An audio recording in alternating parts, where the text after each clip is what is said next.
officers there were, and this is all on record. I mean, it was handled very poorly by both sides, and that's really all my memories of that day. After the event, I can remember my mom being taken to the hospital, but that's about it for that day. After that, though, I mean, I have years of memories of the elements that just me witnessing that event has caused. I went through several years, intense years of starving myself. This was from like maybe 4 to 6, 4 to 7, and like in the first month of my father's death, I lost 8 pounds. I was 4 years old, so I mean that was a lot, and it continued from there. And as a result, years later, maybe not years later, but like 6 and 7, I developed pneumonia, and then later on through life I developed more cases of pneumonia, just because of the lifestyle I guess I was putting on myself. But I started myself to deal with the pain of not having my father. I was very hurt. My mother even states that I would come home after school, stating that my father had followed us in a red Trans Am to school. My father never had a red Trans Am, so I was hallucinating at this point. Naturally hallucinating to, I guess, stay alive at this point. And I don't know, it's just had a lot of traumatic stress, and my father was really my teacher. He was more than just an ordinary Kentucky father. He actually cared about my well-being and my conscience. He was very open with his medicine and his beliefs with me, just as he was with the public. He even took me through his cannabis garden and let me smell his flowers. And I appreciate all that, the openness that I had with him. And I know if it wasn't for the teaching I received in those 4 years, I wouldn't be who I am today. I'd be a lot weaker, a lot more dependent, and just my conscience would not be to where it is now. And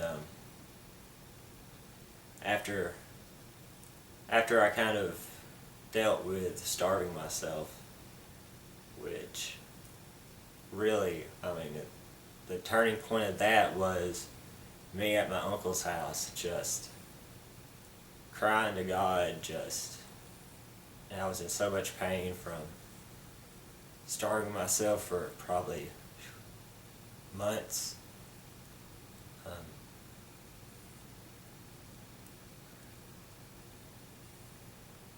I can't really remember too much about that night, but after that night I was kind of either okay with what happened or just done with it. And from there, I mean, things never really improved or got better. By that time, I was probably in maybe 2nd or 3rd grade, and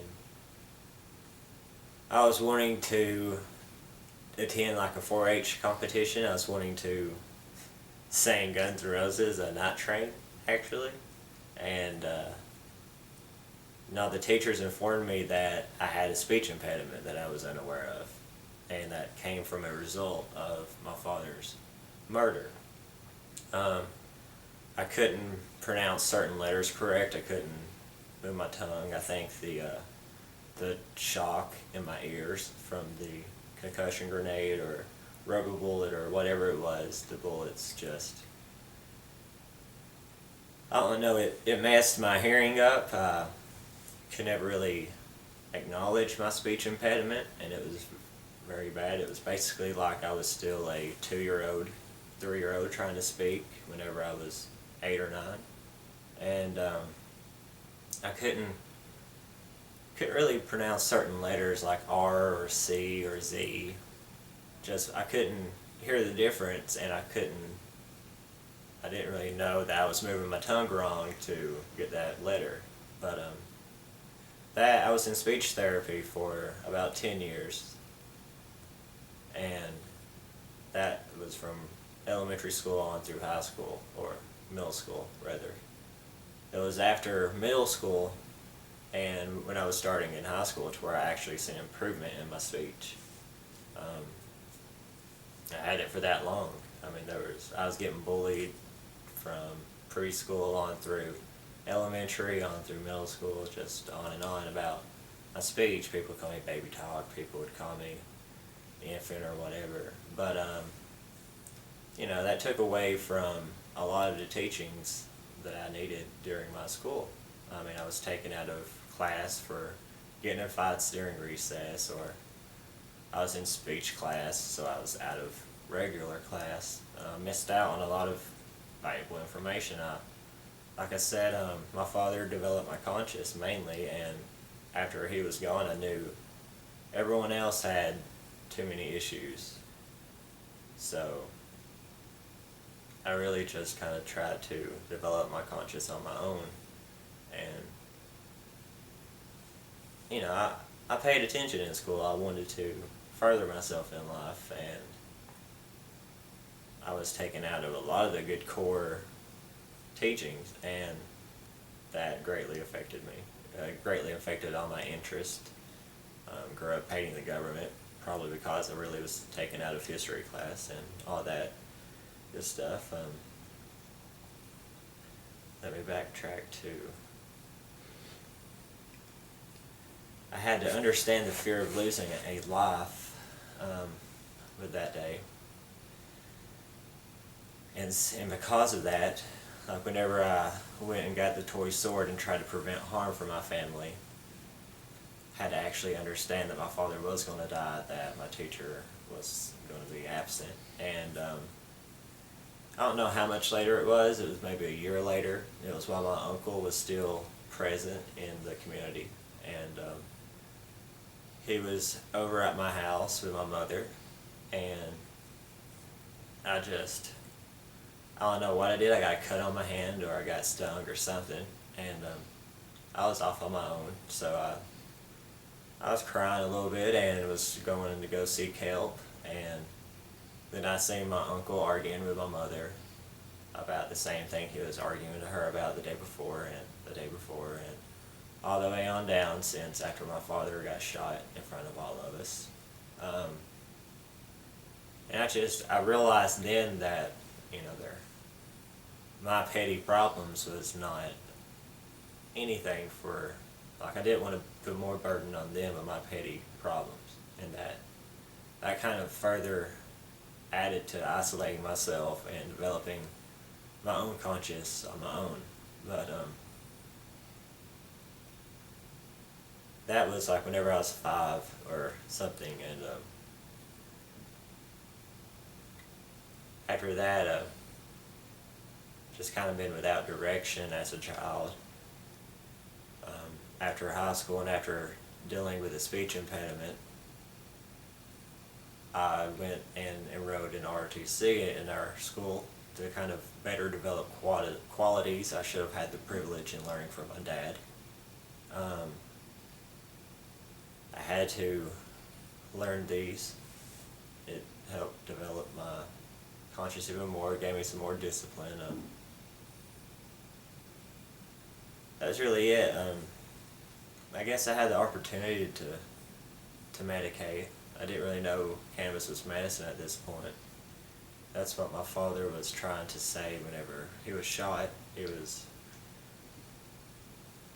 I don't remember this, but it's the text that is on the record that my father, after he picked up his rifle and approached the fence, police were saying, drop your weapon, all of that. He said, no, I don't believe like you. I think that's really all he got out was, no, I don't believe like you. He told my mother earlier that he was just going to confront them and tell them that cannabis was his medicine. That was his beliefs. He had the right to. He put his life on the line for this country, and people in this country have more rights than him, and he was disgusted with it. He was tired of hiding and being a criminal, and just being in a community that deemed him as a criminal. And that's probably what led to me getting out west and experiencing a legal market. I was tired of the resentment that I was getting faced with here in Kentucky. After high school, I went to college, and there was a few deaths that happened. My sister was one of them, and another friend of mine, she was killed in a car wreck too. And just both of those deaths was kind of hard for me to deal with in college, and it really just brought up more memories of my father too. And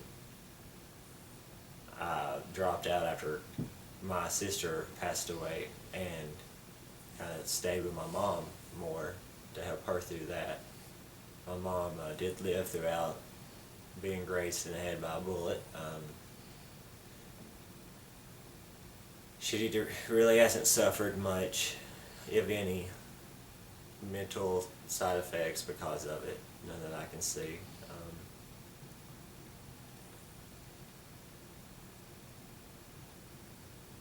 And that's what got me out to California. My cousin presented me with a chance to go to Arizona, and it was in Arizona to where I actually went to Oakland, California, and got to attend their cannabis college there. I was originally going to California just to seek information on their guitar school there, and I didn't really even know Amsterdam existed, really. My cousin kind of mentioned it a little bit. She went to a few classes by this point, and then she kind of recruited me to go out there, I guess you could say. And it was there in California where I realized that cannabis freedom is closer than I ever thought for this country. I grew up in this illegal market that we have. I had access to smoke cannabis while I was growing up, but I didn't choose to. I didn't really. I've heard, like, if you smoke cigarettes while you're a child, it can stunt your growth and such. And I wasn't informed on the education part of cannabis because no one teaches about it in school system. And I really enjoyed going to this cannabis college and learning all the great benefits of this medicine, learning the legal history of this country, seeing how our bad and illogical and life-shattering policy and patient-depriving policy got here to existence from after the New Deal on. It's disgusting that we've let our government get to this point, but they've let us, like, the sheep, I guess, that we are, but they've done a very good job at ensuring mistruths among the public by preying on their fear. How's your question? Yeah. You sound very vividly, you can remember very vivid coming out on that porch with that plastic sword. Mm. Do you remember as vivid as you tell the story? With that case, yeah, that's, other than my father just walking to the fence in the beginning, me understanding the event and me sensing the fear that I had for my father's life and my family's protection, yeah, that is going to always be instilled in me. I will always vividly remember that. That was the sum of this whole event, was the most impressionable memory that I've ever had. And the green sword it's probably the most impressionable memory or just the most memory that I can recall.